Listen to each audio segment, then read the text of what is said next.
Baik, Assalamualaikum warahmatullahi wabarakatuh. Pagi hari ini kita akan membahas pembelajaran atau mempelajari evaluasi belajar, di mana temanya akan kita bawakan yaitu rehabilitas. Nah, di sini seperti biasa kelompok penyaji akan menyajikan yaitu pengertian rehabilitas, besarnya rehabilitas ya, kemudian rehabilitas bentuk tes dan uraian.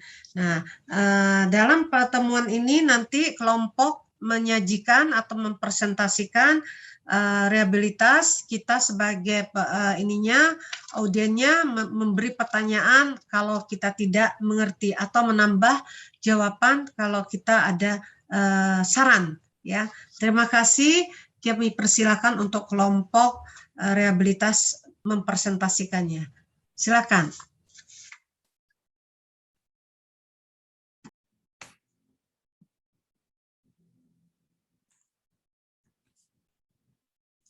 Assalamualaikum warahmatullahi wabarakatuh.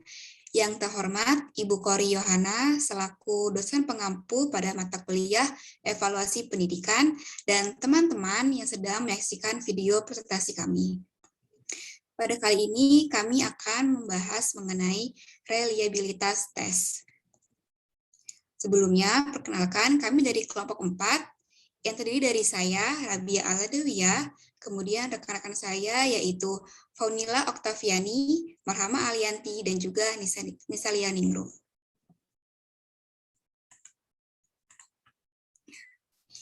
Yang pertama, latar belakang. Setelah kita belajar mengenai validitas tes pada minggu yang lalu, sekarang kita akan belajar mengenai reliabilitas tes, yaitu suatu konsistensi atau stabil dari suatu tes dalam mengamati sesuatu yang ingin kita ukur. Nah, tujuannya itu yaitu memberikan konsistensi skor-skor yang diberikan skorer dengan skorer lainnya. Adapun 3 metode yang akan dilakukan dalam reliabilitas tes, yaitu tes tunggal, tes ulang, dan juga tes ekuivalen.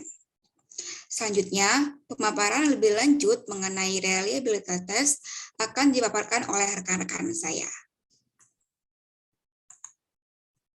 Baik, pengertian reliabilitas. Nah, boleh di next. Kata reliabilitas dalam bahasa Indonesia diambil dari reliability atau dalam bahasa Inggris berasal dari kata reliable yang artinya dapat dipercaya. Reliabilitas merupakan kata benda, sedangkan reliable itu merupakan kata sifat atau keadaan. Di sini ada menurut para ahli yaitu menurut Sugiono yang berpendapat bahwa reliabilitas adalah serangkaian pengukuran atau serangkaian alat ukur yang memiliki konsistensi bila pengukuran yang dilakukan dengan alat ukur itu dilakukan secara berulang.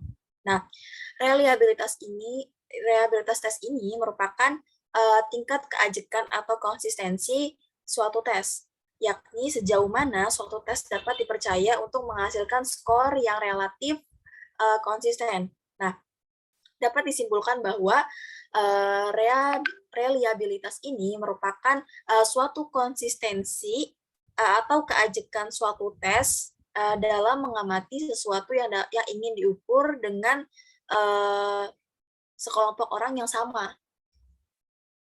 Boleh di next. Nah, cara-cara mencari besarnya reliabilitas ini. Next. Nah, cara-cara mencari besarnya reliabilitas ini adalah sekali lagi bahwa reliabilitas ini merupakan ketetapan atau konsistensi suatu tes apabila diteskan kepada subjek yang sama. Untuk mengetahui ketetapan tes tersebut, harus ada teknik atau menggunakan rumus korelasi produk momen untuk mengetahui validasi atau kesejajaran tes tersebut. Beberapa kriterium yang digunakan untuk mengetahui ketetapan yang ada dan berada di luar tes ataupun di dalam tes. Yang pertama adalah metode bentuk paralel.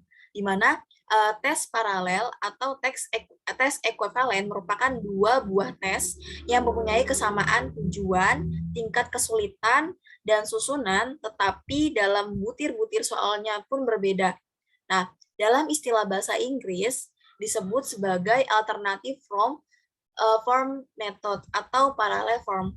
Nah, dengan metode paralel ini, dua tes paralel, misalnya tes matematika seri A, yang akan dicari reliabilitasnya, dan tes seri B diteskan kepada sekelompok siswa yang sama. Nah, kemudian hasilnya pun dikolerasikan. Nah, koefisien korelasi dari dua tes tersebut inilah yang menunjukkan koefisiensi dari reliabilitasnya tes seri A. Jika koefisiennya tinggi, maka tes tersebut sudah reliable dan dapat digunakan sebagai alat pengetes yang handal. Nah, dalam menggunakan metode tes ini pun harus menyiapkan dua buah tes, sehingga kelemahan dari metode ini adalah bahwa pengetes atau pekerjaannya pun berat sebab harus menyusun dua tes sekaligus, dan lagi pun dalam waktunya pun harus cukup lama untuk dalam mengetes, mencoba untuk 2 kali tes tersebut. Selanjutnya akan dipaparkan oleh rekan saya.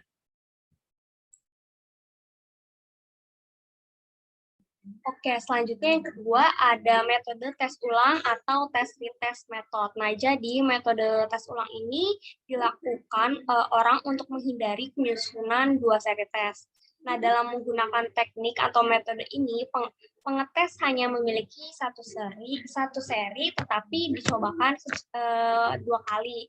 Nah, jadi untuk tes yang banyak mengungkap pengetahuan atau ingatan dan pemahaman, nah cara ini yang kurang mengena karena tercoba akan masih ingat akan butir-butir soalnya. Oleh karena itu, tenggang waktu antara pemberian tes pertama ke tes kedua menjadi permasalahan tersendiri. Jika tenggang waktu terlalu sempit, nah, siswa atau pelajar masih banyak ingat materi. Nah, maka sebaiknya kalau tenggang waktu terlalu lama, maka faktor-faktor atau kondisi tes sudah akan berbeda dan siswa sendiri akan mempelajari semua faktor-faktor akan berpengaruhnya tes itu terhadap reliabilitas. Nah, oleh karena itu tesnya hanya satu dan dicobakan 2 kali, maka metode ini disebut dengan single test double trial method. Kemudian hasil dari kedua tes ini dihitung korelasinya. Pada umumnya hasil tes yang kedua ini akan cenderung lebih baik daripada hasil tes yang pertama karena biasanya pengetesan itu baru sadar akan adanya practice effect and carryover effect. Yang penting adalah adanya kesejahteraan pada hasil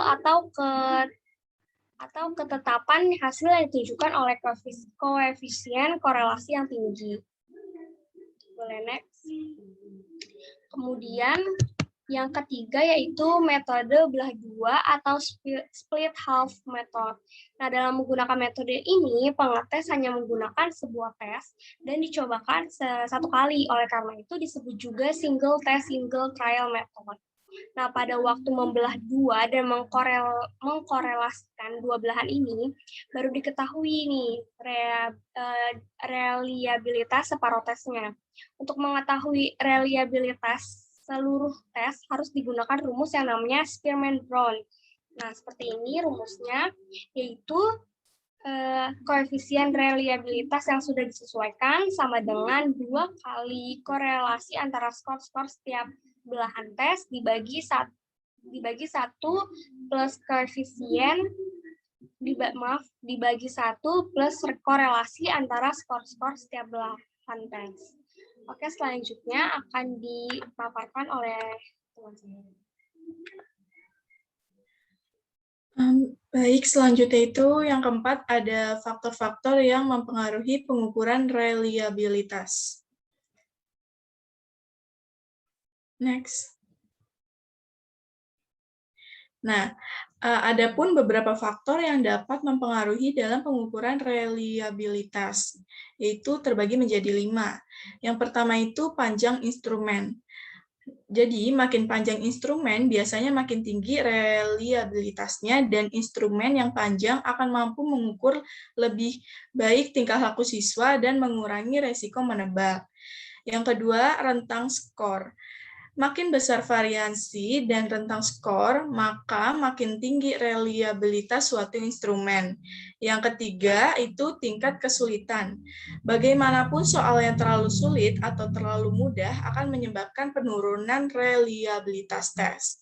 Lalu yang keempat itu ada objektivitas. Objektivitas sangat penting di dalam pengukuran reliabilitas. Yang terakhir, yang kelima itu ada cara yang digunakan. Berbagai cara yang dipergunakan sebagai metode uji ulang, bentuk ekuivalen, belah dua, dan KR ada hubungannya dengan besar koefisien reliabilitas tes. Next. Nah, berikut ini adalah referensi yang kami gunakan untuk melakukan presentasi dan juga makalah. Sekian presentasi dari kami, kurang lebihnya mohon maaf. Apabila ada pertanyaan, silakan ajukan di kolom komentar. Wassalamualaikum warahmatullahi wabarakatuh. Baik, alhamdulillah tadi kita sudah kelompok penyaji telah memaparkan hasil dari presentasi mereka, dan sekarang kita masuk dan juga kita sudah masuk pada sesi tanya jawab, dan kali ini saya akan menutup pertemuan kita tadi yang membahas tentang rehabilitas, di mana kelompok penyaji telah memberi atau rehabilitas itu apa. Rehabilitas itu adalah penguatan atau keakuratan ya, atau ketepatan pengukurannya, atau kita katakan mengukur apa yang hendak diukur, itu kita sebut rehabilitas. Nah, mungkin ada dari ahli-ahli tadi disampaikan oleh kelompok penyaji, kemudian kelompok penyaji juga menjelaskan bagaimana sih mencari besaran dari rehabilitas. Cukup jelas saya rasa. Semuanya sudah dijelaskan oleh kelompok dan kita sudah bertanya jawab. Baik, dengan begitu kita akhiri pertemuan kita hari ini dengan mengucapkan alhamdulillahirabbil alamin. Terima kasih, tetap jaga semangat, tetap sehat, jangan lupa tugas-tugasnya dikerjakan. Wassalamualaikum warahmatullahi wabarakatuh.